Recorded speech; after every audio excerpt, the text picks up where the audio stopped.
జయ కృష్ణ ముకుంద మురారి, జయ కృష్ణ ముకుంద మురారి, హే కృష్ణ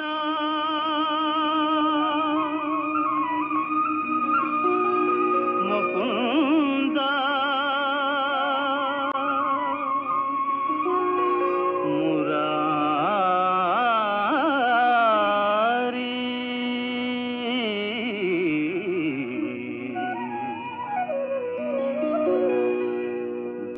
కృష్ణ ముకుంద మురారి, జయ గోవింద బృంద విహారీ, కృష్ణ ముకుంద మురారి.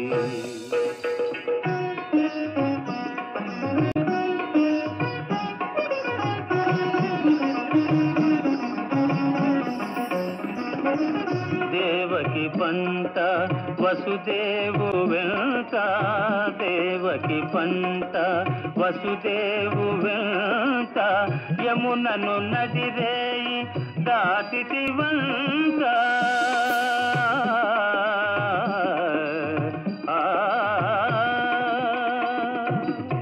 వెలసితి వంట నందుని జింత, వెలసితి వంట నందుని జింత, రేపల్లి ఇల్లాయేనంత, కృష్ణ ముకుంద మురారి, జయ గోవింద బృంద విహారీ, కృష్ణ ముకుంద మురారి. నువ్వు దేవకనిక్కడి నుంచి తీసుకెళ్ళాలి అంటే ముందు నువ్వు నీ అష్టమ సంతానం ఎక్కడుందో ఏంటో చెప్పాలి. నిర్ణయం ఇక నీది. విముక్త లేక మరణమా?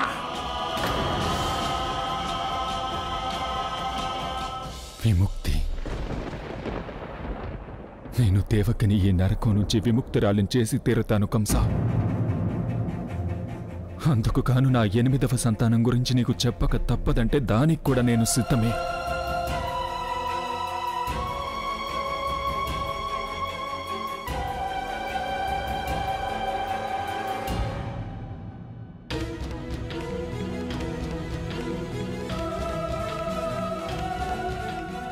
ప్రభు, వసుదేవుడు అలాంటి నిర్ణయం తీసుకున్నాడేమిటి? ఈరోజు ఆ కంసుడికి నందకుమారుడి గురించి నిజం చెప్పేయబోతున్నాడు. పైగా ఇదంతా మీ కారణంగానే జరిగింది. దేవి, నా కారణంగానా? అవును ప్రభు, మీ కారణంగానే. మీరు దేవకీదేవి జీవితాన్ని కాపాడి ఉండాల్సింది, కానీ మీరు ఆ పని మాత్రం చేయనేలేదు. అందుకనే గత్యంతరం లేక వసుదేవ మహారాజు ఆ నిర్ణయానికి రావాల్సి వచ్చింది.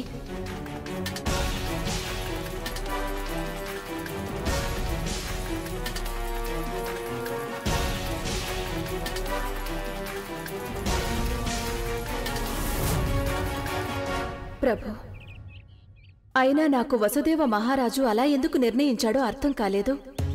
ఆ వసుదేవ మహారాజు ఎన్నో ఏళ్లుగా పట్టుదలతో ధర్మాన్నే పాటిస్తూ వచ్చాడు. అత్యంత కఠినమైన పరిస్థితుల్లో కూడా నందకుమారుడి విషయం దాచే ఉంచాడు. ఆయన ఒక తల్లి ఆవేదన చూసి కూడా చలించలేదు. అలాంటి వసుదేవ మహారాజు ఇప్పుడింత దుర్బలుడు ఎలా అయిపోయాడు ప్రభు? దేవి,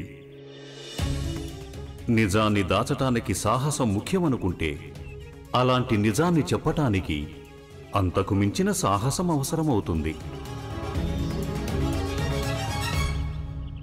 వసుదేవ మహారాజు తీసుకున్న నిర్ణయం ఇతరత్రా ఏ వ్యక్తికైనను మోయలేనంత భారం కావచ్చు. అది జరుగక తప్పదు. అయితే వసుదేవ మహారాజు వంటి అసాధారణమైన వ్యక్తి ఆ నిర్ణయమును తీసుకునగలడు. అయితే ప్రభు, ధర్మం మాట, ఏ ధర్మాన్ని అయితే వసుదేవుడు ఏళ్ల తరబడిగా నిర్వర్తిస్తున్నాడో అదిప్పుడు... దేవి, వసుదేవ మహారాజు ఇప్పుడు కూడా తన ధర్మాన్నే నిర్వర్తిస్తున్నాడు. తన కర్తవ్యము ధర్మము తన భార్యను రక్షించుకోవటమే. అందువలనే వసుదేవుడు ఓ భర్తగా తన కర్తవ్యాన్ని నిర్వర్తిస్తున్నాడు.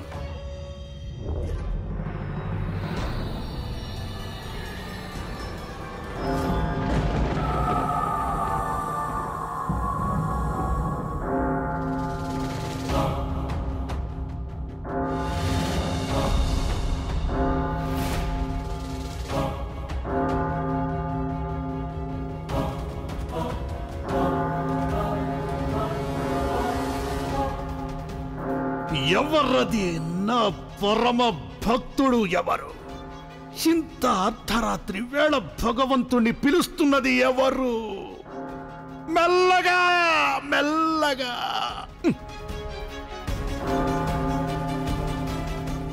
ఇది గాని వసుదేవుని రాక సూచన ఏమిటి? లేక తన అష్టమ సంతానం గురించి నాకెవరైనా చెప్పడానికి వచ్చారా?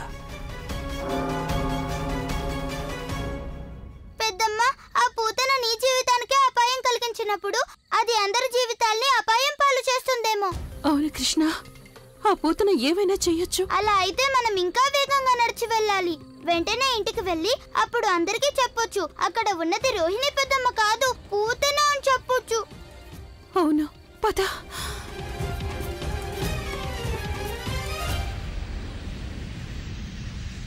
చివరికి నేను భయపడినట్టే జరిగింది. రోహిణి ఇప్పుడిక్కడ లేదే. ఖచ్చితంగా ఆ వంచకుడి కృష్ణయ్యే తన పెద్దమ్మతో కలిసి ఇక్కడి నుంచి జారుకొని ఉంటాడు. కానీ వాడు అసలు ఇక్కడికి ఎలా రాగలిగాడు? పెద్దమ్మ, తొందరగా రా పెద్దమ్మ. కృష్ణ, కొంచెం నా మాట విను. నువ్వు ఇక్కడికి రావడానికి ముందు మీ అమ్మకి చెప్పొచ్చావా ఈ అడవిలోకి వస్తున్నానని? పెద్దమ్మ, అసలు నేను ఇక్కడికి వస్తున్న సంగతి నాకు మాత్రం తెలుసా? ఆ మయూర రాజ్యం నాకు చెప్పనే లేదు. ఆ మయూరం ఎదుర్కొంటూ వస్తే నేను దాని వెనకే వచ్చాను. దాని వెంట పరిగెడుతూనే నీ దగ్గరికి చేరుకున్నాను. ఇక అమ్మకి చెప్పడానికి అవకాశమే దొరకలేదు. కృష్ణ, అక్కడ అందరూ ఎంతో కంగారు పడుతూ ఉంటారు, నీకోసం వెతుకుతూ ఉంటారు. తొందరగా వెళ్ళాలి, పద. చిన్న కృష్ణ, కన్నయ్య, చిన్న కన్నయ్య, కృష్ణ, కన్నయ్య, చిన్న, చిన్న, కృష్ణ, చిన్న ఏడండి. నందబాబు, ఇంత రాత్రి వేళ చిన్న ఎక్కడికి వెళ్ళి ఉంటాడో అర్థం కావడం లేదు. ఇంత అర్ధరాత్రి పూట చిన్న ఎప్పుడు బయటికి వెళ్ళలేదు. చిన్న, కన్నయ్య, చిన్న. కృష్ణ, తొందరగా వెళ్ళాలి కృష్ణ. అక్కడ యశోద ఆవేదనలో అలమటించిపోయి ఉంటుంది. అక్కడ ప్రతి వారు నీ గురించి చాలా కంగారు పడుతూ ఉంటారు. పెద్దమ్మ, నాకు కూడా వాళ్ళ గురించి కంగారుగానే ఉంది. మనం వెంటనే వెళ్ళి పూతన గురించి వాళ్ళందరికీ చెప్పాలి. పద, త్వరగా వెళ్తాం, పద.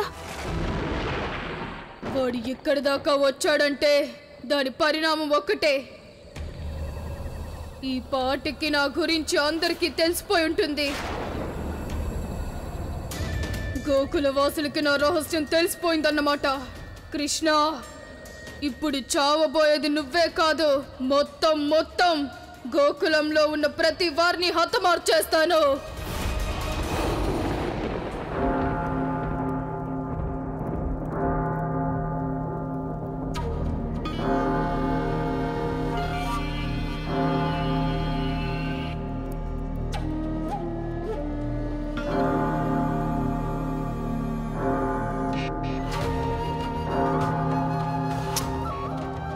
ఒకటనుకుంటే మరోటి జరిగిందేమిటి?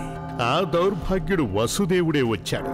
ఏడుస్తూ మొత్తుకుంటూ వచ్చాడు. పాపం, దేవకికి ప్రాణభిక్ష పెట్టమని వేడుకోవడానికి వచ్చుంటాడు. బాధలు తట్టుకోలేని వాడు వేరే ఏం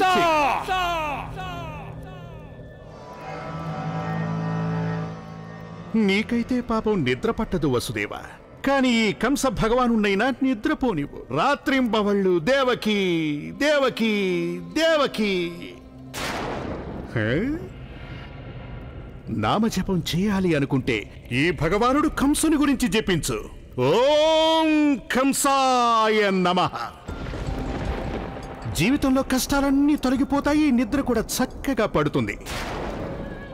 అయితే ఉచ్చారణ మాత్రం చాలా స్పష్టంగా ఉండాలి, లేదంటే పాపం చుట్టుకుంటుంది. కంసా, ఇప్పుడు నేను నీ మంచి కోసమే ఇక్కడికొచ్చాను. నాకు మొహం చాటు చేసుకోకు కంసా. నువ్వు ఇన్నేళ్లుగా తెలుసుకోవాలనుకున్నా ఆ నిజం నుంచి ఇప్పుడు మొహం చాటు చేసుకుంటున్నావు. అవును కంసా, నేను ఇవాళ నా అష్టమ సంతానం యొక్క నిజాన్ని నీకు చెప్పడానికే వచ్చాను.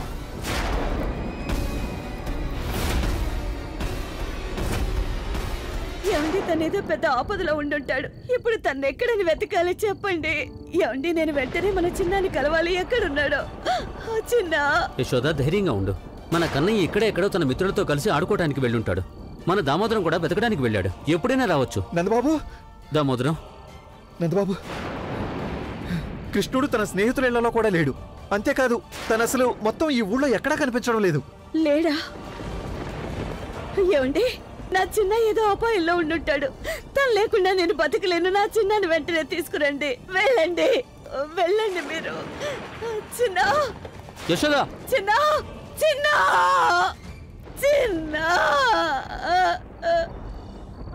చిన్న, యశోద, చిన్న, యశోద,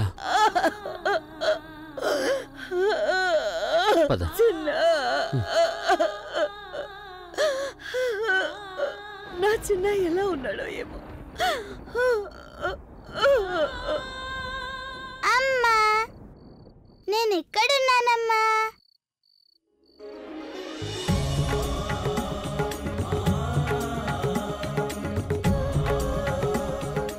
చిన్న,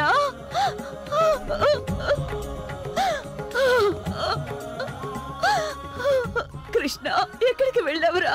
నువ్వెక్కడికి వెళ్ళావు? అమ్మని వదిలి ఎక్కడికి వెళ్ళావు? అమ్మా, నేనేమో రోహిణి పెద్దమ్మని కాపాడటానికి వెళ్ళాను.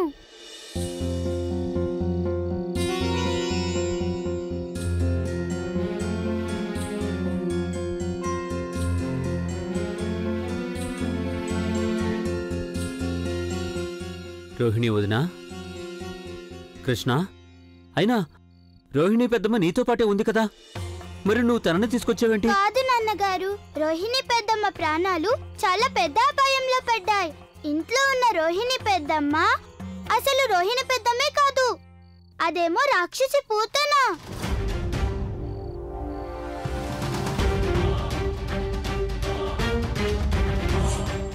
ఇది నీదే కదూ? లేదు లేదు, ఇది అసలు నాది కాదు. నీ చిన్న ఎక్కడున్నాడో నాకేం తెలుసు? నీ చిన్నయ్యే కదా, నువ్వే వెళ్ళి వెతుక్కో. నేనిక్కడ ఉండటానికి అసలు నా లక్ష్యమే వేరు. కేవలం అది నీ చిన్న కారణంగానే నెరవేరడం లేదు. వదినా, కృష్ణ ఎలా అంటున్నాడేంటి? నందుడు గారు, కృష్ణుడు చెప్తున్నది నిజమే. ఆ పూతన వల్ల నేను ఎంతో పెద్ద అపాయంలో ఇరుక్కుపోయాను.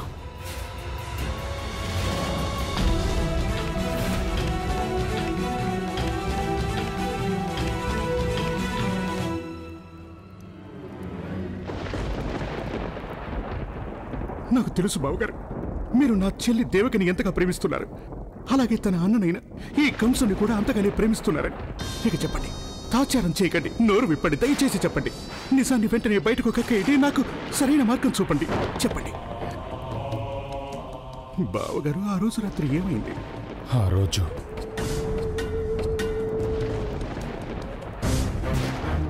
అష్టమి నాటి రాత్రి దేవకి గర్భాన ఆ రోజు పుట్టింది ఆడపిల్ల కాదు, ఒక మగ పిల్లవాడు పుట్టాడు. పుట్టింది, ఆ అష్టమ సంతానం పుట్టింది.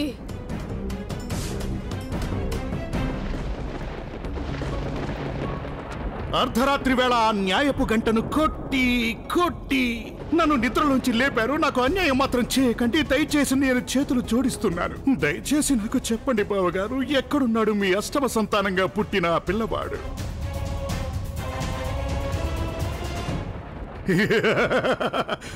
ఓయ్ చక్రధారి అయిన మహావిష్ణువు, ఆ దేవకి వసుదేవులను నమ్ముకొని నువ్వు నన్ను చంపడానికి పథకం వేశావు కదా. ఇవాళ వాళ్లే నా ముందు మోకరిల్లి శరణు వేడుకుంటున్నారు, ప్రాణభిక్ష పెట్టమని వేడుకుంటున్నారు. నీ దాసులైన వేళతోటే నీ మాయలన్నింటినీ బట్టబయలు చేయిస్తాను.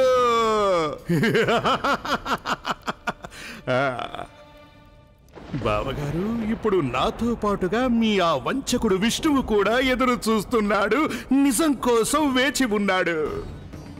ఏం జరిగింది ఆ రోజు రాత్రి? ఏం జరిగింది ఆ రోజు రాత్రి? ఆ రోజు రాత్రి ఆ రోజు రాత్రి ఒక ఆకాశవాణి వినిపించింది. శరీరవాణ! ఆ రోజు కూడా నేను మీ ఇద్దరిని మాహేష్మతికి తీసుకువెళుతుండగా 8 మంది పిల్లల్ని కనమని నేనే నా చెల్లెల్ని ఆశీర్వదించాను. అప్పుడు కూడా ఆకాశవాణి వినిపించింది, మెరుపులు మెరిశాయి. అప్పుడు కూడా ఆకాశవాణి మాట్లాడింది. తెలుసు నాకు, అన్నీ తెలుసు నాకు. నీకన్నీ తెలియవు కంస. ఆ రోజు రాత్రి నాకు పుత్రుడు జన్మించినప్పుడు ఆ అష్టమి నాటి రాత్రి కూడా ఆకాశవాణి వినిపించింది. ఈ బాలుడు లోకంలో అధర్మాన్ని నశింపజేయడానికి, ధర్మాన్ని స్థాపించడానికి జన్మించాడు. నాతో నా పుత్రుణ్ణి యమున దాటి తీసుకెళ్లమని చెప్పింది. అంటే దీని అర్థం కంసుణ్ణి సేవించి ఆ రాక్షసి పూతన మన ఇంట్లోనే ఉందన్నమాట. అవును నందుడు గారు, నా రూపంలో ఉన్నది ఆ రాక్షసి పూతనే.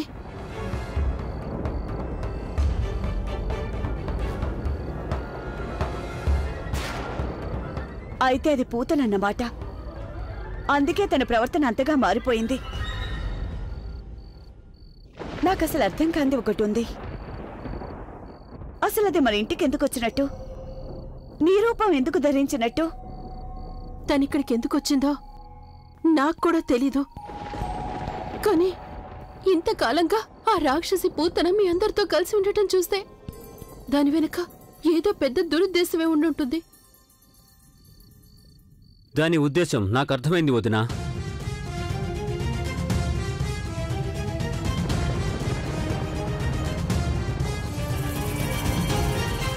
ఏమర్థమైంది మీకు?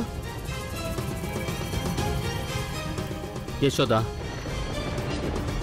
ఆ కంసుని చావుకి ఏ బాలకుడు కారణం కాబోతున్నాడో ఆ బాలుణ్ణి వెతకడానికి పూతన ఇక్కడికి వచ్చింది. దీన్ని బట్టి ఒకటి అర్థమవుతుంది, గోకులవాసులకు వచ్చిన అపాయం ఇంకా తొలగలేదన్నమాట. నువ్వన్నది నిజమే.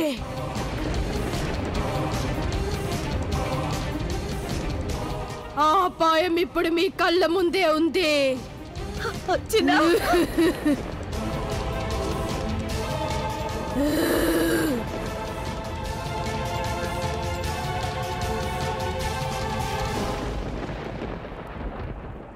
మౌనంగా ఉండిపోయారేంటి బావగారు?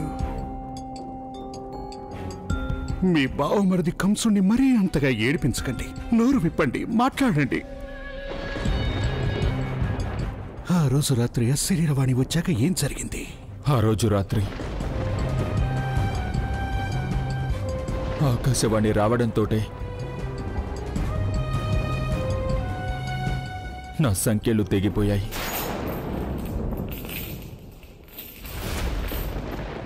అప్పుడు నేను నా అష్టమ సంతానంతో బయలుదేరగానే నీ చీకటి కారాగారంలోని తలుపులన్నీ ఒక్కొక్కటిగా వాటంతటవే తెరుచుకోసాగాయి. నేను అడుగు ముందుకు వేస్తుండగా నీ సైనికులు, నీ ద్వారపాలకులు అందరూ నిద్రపోయారు. అలాగే ఆ రోజు రాత్రి ఆ పూతన కూడా నిద్రపోయింది.